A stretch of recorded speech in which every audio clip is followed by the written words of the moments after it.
নমস্কার, আমি রত্না দেবনাথ, পানিহাটির বিধায়িকা।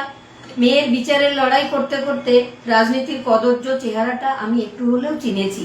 বিভিন্ন সময়ে আমার প্রতিবাদ আর অন্যায়ের সঙ্গে আপোষ না করার ভাষাকে দাবানোর জন্য অনেক অপপ্রচার আমি শুনেছি, সহ্য করেছি। আর আমার আরেকটা কোনো ছেলে মেয়ে নেই যার জন্য আমি বা আমার স্বামী অর্থলোভ করবে। আর একজন মা হয়ে অর্থলোভ আমার যদি থাকতো তাহলে আমার বিজেপির পতাকাই ধরতে হতো না। মমতা কোটি টাকা আমাকে অফার করেছিলেন,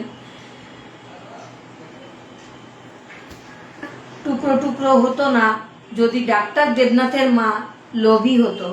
আর অর্থলোভ থাকলে তো মেয়েকে ডাক্তারই পড়াতাম না। পানিহাটিতে রাজনীতি করে টাকা কামানো তো শিখিয়েই গেছেন নির্মল ঘোষ ওরফে নান্টু ঘোষ। প্রমোটার টিঙ্কু আর টিএমসি কাউন্সিলর গ্রেপ্তার হওয়ার পর থানায় ছুটে গেছিল কে বলুন তো? তাদের ছাড়াতে, টাকার বদলে ক্রিমিনালদের বাঁচাতে। কেন বাঁচানো হবে ক্রিমিনালদের? আমি তো পানিহাটির মানুষের কাছে কথা দিয়েছি পানিহাটিতে নির্মল ঘোষের থ্রেড কালচার থেকে মুক্ত করব। তাহলে কারা বাঁচানোর চেষ্টা করছে? এই বাবলা ধর, রঞ্জিত ঘোষ, বিট্টু, এই নামগুলো এখনকার তোলাবাজদের নতুন ঠিকানা। বিভিন্ন লোকের মারফত আমার সহকারীদের মেরে ফেলার হুমকি দিয়ে বলা হয় যাতে অবিলম্বে তারা আমায় ছেড়ে চলে যায়। আমি আবারও বলছি, তার সব অপরাধ আমার জানা।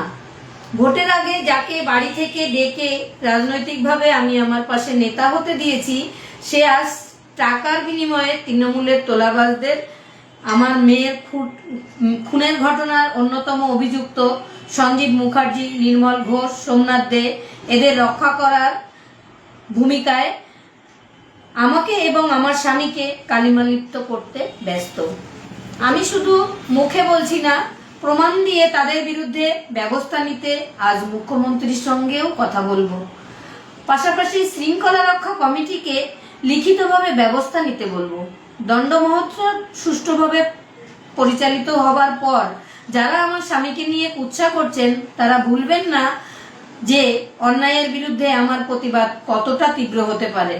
আমার পরিবার বা আমার অফিসিয়াল কোনো কাজে নিযুক্ত ব্যক্তি কোনো অন্যায়ের সঙ্গে জড়িত নেই। আগামীতে হলেও আমি তাদের বিরুদ্ধে ব্যবস্থা নিতে দ্বিধা করব না।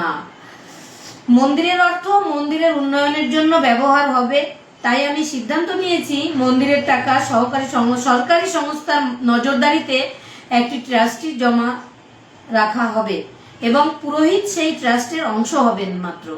মন্দিরের পুরোহিতের গাত্রদাহের কারণ সে এবং তার তৃণমূলের বাবারা বিগত দিনের মতো আর টাকার ভাগ বসাতে পারছেও না। টাকার বাড়িতে আনার দাবি সর্বৈবই মিথ্যা।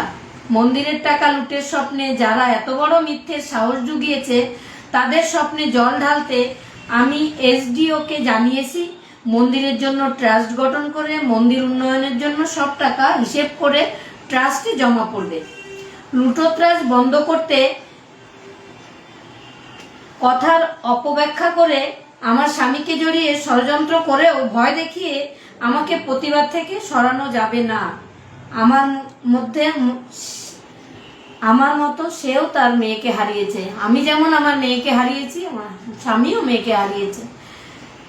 তাই এমন কাজ করতে তারও বাধ্য। এমনকি আমার বিশ্বাসকে অমর্যাদা করে আমার আশেপাশে শুভাকাঙ্ক্ষী সেজে ঘুরে যে বা যারা আমার মেয়ের ঘটনার সিনেমা বানানোর নাম করে টাকা খেয়েছে তাদেরকেও আমি সাবধান করছি। কাকিমা ভালোর ভালো, খারাপের খুব খারাপ, আমার সেই রূপটা না দেখানোই ভালো।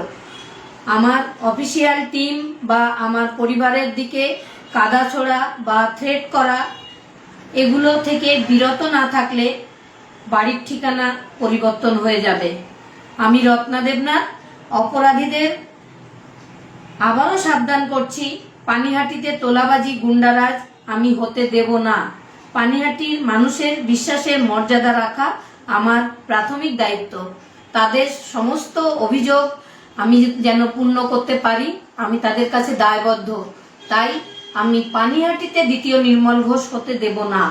আমার সহযোগী এবং পরিবারের রক্ষা আমি করতে জানি।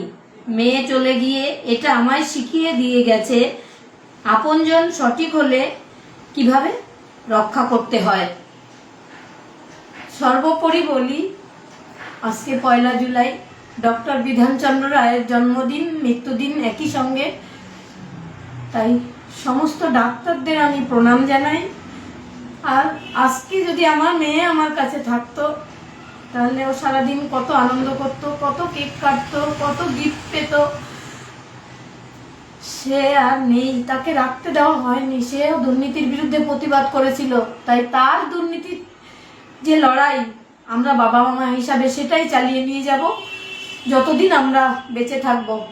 তাই অন্যায়ের সঙ্গে কোনো আপোষ আমি কোনোদিন করতে পারবো না। মেয়ের কথা চিন্তা করেই মেয়ে আমাকে হাত ধরে বলে শিখিয়ে দিয়ে গেছে। তাই সমস্ত ডাক্তারদের আমি চেতনা হোক, সেই আরজি করেন, তারাও ডাক্তার যারা আমার মেয়েকে খুন করেছে, তাদেরও চেতনা হোক, যেন আর কোনো মেয়েকে স্বপ্ন পূরণ করতে তার কাজের জায়গায় গিয়ে এইভাবে, বিশেষ করে ডাক্তার যারা ভগবান মনে করে মানুষ, তাদের একটু সুবুদ্ধি হওয়ার প্রয়োজন, তাদের চৈতন্য হওয়া সত্যিই প্রয়োজন। যে অরাজকতা চলছে এখন সমস্ত হসপিটালে, সবাই ভালো থাকবেন, সুস্থ থাকবেন এবং আমার উপর ভরসা রাখবেন। নমস্কার।